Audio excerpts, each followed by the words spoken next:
Hello students, आज हम लोग बहुत ही इंटरेस्टिंग टॉपिक पढ़ेंगे फिजिक्स का और इवन स्पेस एंड साइंस का भी, साइंस एंड टेक्नोलॉजी का, जो कि है रॉकेट प्रपल्शन। तो रॉकेट से बेसिकली दिमाग में क्या आता है, जितनी भी चीज़ें हमारी एरोस्पेस या स्पेस में चीज़ें हैं, मूवीज़ वगैरह में भी दिखाते हैं ये रॉकेट कैसे उड़ता है। तो आज हम लोग बेसिकली इसी को देखने वाले हैं using the laws of mechanics.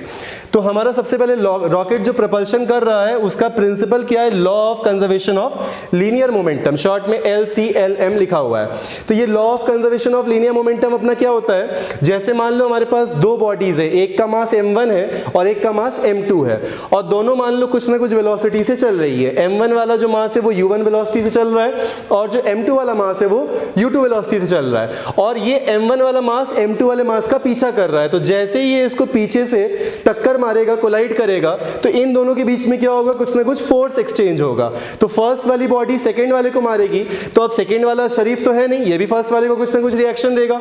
तो फर्स्ट वाले बॉडी ने सेकंड वाले बॉडी पे कुछ फोर्स लगाया, उसको हमने लिखा F21, यानी force on second body due to first. तो उसी का रिएक्शन सेकंड बॉडी फर्स्ट पे देगी, वो हो गया फोर्स ऑन 1 ड्यू टू 2, यानी force on first body by second body. और न्यूटन्स थर्ड लॉ से ये दोनों एक्शन रिएक्शन सेम होंगे। जैसे ये दोनों फोर्स लगाएंगे तो ये दोनों एक दूसरे से सेपरेट हो जाएंगे। तो m2 वाली बॉडी सपोज v2 वेलोसिटी से जाने लगी और m1 वाली बॉडी सपोज v1 वेलोसिटी से जाने लगी। अब दोनों के वेलोसिटी की डायरेक्शन सेम भी हो सकती है, अपोजिट भी हो सकती है, वो पूरा दोनों के मासेस और फोर्स के अमाउंट पे डिपेंड करता है। तो यही हमारा law of conservation of linear momentum है कि इन दोनों बॉडीज का जो इनिशियल मोमेंटम है, यानी फर्स्ट बॉडी का m1u1 है, सेकेंड बॉडी का m2u2 है, तो इन दोनों बॉडी से सिस्टम बना। तो सिस्टम का जो मोमेंटम का सम होगा इनिशियली वो हो जाएगा m1u1 प्लस m2u2। इसी तरह से जब दोनों सेपरेट हुए तो उस समय सिस्टम के फाइनल मोमेंटम दोनों के हो गए m1v1 और m2v2। तो इस सिस्टम का जो सम हो जाएगा वो हो जाएगा फर्स्ट बॉडी का m1v1 प्लस सेकेंड बॉडी का m2v2। तो यही हमारा law of conservation of linear momentum कहता है कि सम ऑफ इनिशियल मोमेंटम यानी m1u1 प्लस m2u2, दोनों बॉडीज के इनिशियल मोमेंटम का सम यानी सिस्टम का initial momentum equal to sum of final linear momentum, यानी m1v1 फर्स्ट बॉडी का फाइनल मोमेंटम और m2v2 सेकेंड बॉडी का फाइनल मोमेंटम, यानी सिस्टम का फाइनल मोमेंटम। तो ये हमारा law of conservation of linear momentum होता है, जिसपे हमारा रॉकेट का प्रपल्शन बेस्ड होता है। तो चलो अब हम लोग रॉकेट को उड़ाते हैं। तो सपोज ये हमारे तीन अलग अलग स्टेजेस हैं जिसमें हम रॉकेट प्रपल्शन देखेंगे। सबसे पहले इनिशियल स्टेज, तो इनिशियल स्टेज पे सपोज t इक्वल्स टू 0, यानी जब हमारा रॉकेट जस्ट स्टार्ट होने वाला है, तो इस समय रॉकेट और इसके अंदर भरा जो फ्यूल है, इसके अंदर कुछ ना कुछ फ्यूल भरा होगा जिससे ये जाएगा ऊपर, प्रोपेलेंट होगा। तो सिस्टम का जो मास है यानी रॉकेट और फ्यूल का जो मास है वो m0 मान लिया हमने, कब, एट t इक्वल्स टू 0 पे। फिर कुछ टाइम बाद हम देखेंगे एट t1 टाइम, यानी t इक्वल्स टू t1, उस समय सपोज फ्यूल का जो मास है वो थोड़ा सा कम हो जाएगा क्योंकि रॉकेट यहां से अब टेक ऑफ कर चुका है। तो कुछ ना कुछ गैस यहां से, कुछ ना कुछ फ्यूल यहां से बर्न हुई होगी जिससे ये गैस इजेक्ट हुआ। तो अभी इसका मास m हो गया और m जो होगा वो इनिशियल सिस्टम के मास m0 से कम होगा क्योंकि थोड़ा बहुत फ्यूल जल चुका है, जिसकी वजह से ये रॉकेट स्टार्ट हो जाएगा और इसकी वेलोसिटी हमने ऊपर की तरफ v मान ली। तीसरा स्टेज, कुछ टाइम t1 में और हम ऐड कर दें, छोटा सा टाइम dt मान लेते हैं, बहुत ही स्मॉल टाइम। तो अभी नया टाइम t2 जो है, यानी t1 में कुछ सेकेंड्स dt टाइम ऐड करके अब जो केस होगा, अब रॉकेट पूरी तरीके से ऊपर उड़ने लगा है, तो इससे गैसेस क्या होंगी, नीचे की तरफ बर्न हो रही होंगी और ये अर्थ की लेयर पे कुछ ना कुछ थ्रस्ट ऑफर करेगी। अर्थ में क्योंकि कई सारे गैसेस है तो ये गैसेस बहुत ही ज्यादा वेलोसिटी से अर्थ की गैसेस को नीचे की तरफ थ्रस्ट देगी। As a result of Newton third law, वो अर्थ की जो गैसेस की लेयर है वो इसको ऊपर की तरफ एक अपथ्रस्ट देगा। तो जो गैस यहाँ पे बर्न हुआ वो suppose dm mass of fuel burn हुआ जिससे ये गैस निकली, और इस गैस की वेलोसिटी सपोज vg है, वेलोसिटी ऑफ गैस। इससे क्या होगा, dm mass of fuel burn होने से अब जो हमारे रॉकेट और फ्यूल यानी सिस्टम का मास है वो थोड़ा कम हो गया, m माइनस dm हो गया। पहले ये m था रॉकेट और फ्यूल का मास, अभी dm मास बर्न हो गया है फ्यूल का, तो m माइनस dm हो गया। और इस फ्यूल फ्यूल के बर्न होने से फायदा क्या हुआ, इस रॉकेट को ऊपर एक अपथ्रस्ट मिला जो कि अर्थ के लेयर्स ऑफ गैसेस ने लगाई, तो इसकी वेलोसिटी थोड़ी सी dv बढ़ गई। तो पहले v वेलोसिटी थी, अभी थोड़ी सी वेलोसिटी v प्लस dv हो गई है। और इस गैसेस की जो वेलोसिटी है वो vg नीचे की तरफ आ रही है, इसको हम माइनस साइन दिखा देंगे क्योंकि ये ऊपर जो v वेलोसिटी है उसके अपोजिट है, वो माइनस साइन शो कर रहा है वेक्टर में, और dm mass of fuel burn हुआ है। तो अब हम लोग इस t1 और t1 प्लस dt यानी t2 टाइम के बीच में मोमेंटम का कंजर्वेशन अप्लाई करेंगे।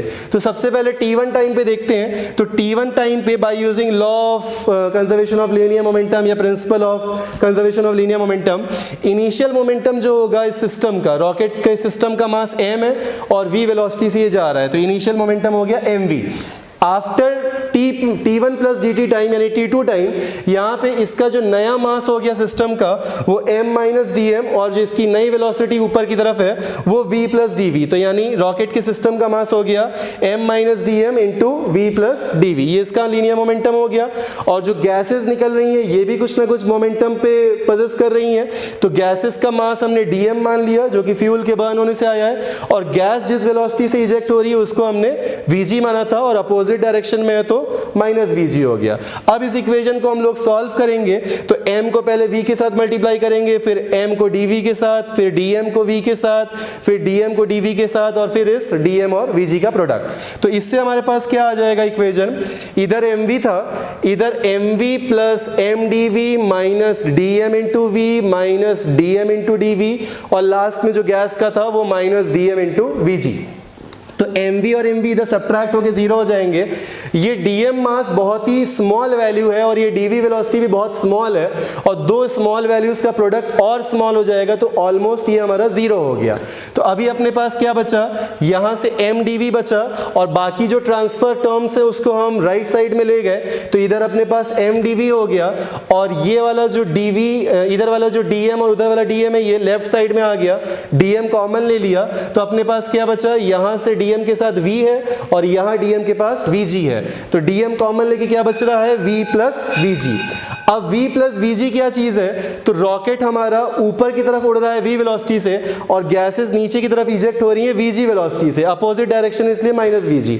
तो अगर मेरे को वेलोसिटी ऑफ रॉकेट निकालना है गैस के रिस्पेक्ट में कितना है, क्योंकि दोनों ही मोशन में, रॉकेट ऊपर है गैस नीचे है, तो अगर मुझे रॉकेट की वेलोसिटी उसके गैस के रिस्पेक्ट में देखनी है तो उसको रिलेटिव वेलोसिटी कहा जाएगा। तो velocity of rocket with respect to gas या relative velocity of rocket with respect to gas कितना हो जाएगा, velocity of rocket minus velocity of gas. तो वेलोसिटी ऑफ रॉकेट अपना कितना है, ऊपर v है, और वेलोसिटी ऑफ गैस नीचे कितना है, माइनस vg है, तो v माइनस माइनस vg, क्योंकि उसका साइन ऑलरेडी नेगेटिव है, तो दोनों ऐड हो जाएंगे माइनस माइनस प्लस, तो क्या बचेगा v प्लस vg। यानी ये v प्लस vg अपने पास क्या है, ये v प्लस vg अपने पास क्या है, ये है velocity of rocket with respect to gas, v plus vg। तो यहाँ पे ये जो v प्लस vg लिखा है इसकी जगह हम लोग लिख सकते हैं velocity of rocket with respect to gas into इसका जो मास यहाँ पे था वो dm था। एक चीज और, velocity of rocket with respect to gas जो भी होगा उसी का अपोजिट होगा velocity of gas with respect to rocket. तो velocity of rocket with respect to gas is minus times of velocity of gas with respect to rocket. तो यहाँ पे हम लोग v प्लस vg की जगह लिख देंगे velocity of rocket with respect to gas, या minus times of velocity of gas with respect to rocket. तो अभी अपने पास ये वैल्यू क्या आ जाएगी, यहाँ पे ये जो dv है इसके नीचे हम v को लिख लेंगे, और जो उधर dm लिखा हुआ उसके नीचे m को लिख लेंगे, तो ये हो जाएगा हमारे पास, और माइनस साइन ट्रांसफर कर देंगे, तो minus dv upon vgr equals to dm upon m। अब ये हमारे पास एक डिफरेंशियल इक्वेशन बन गई, तो इसको हम लोग दोनों साइड इंटीग्रेट कर देंगे।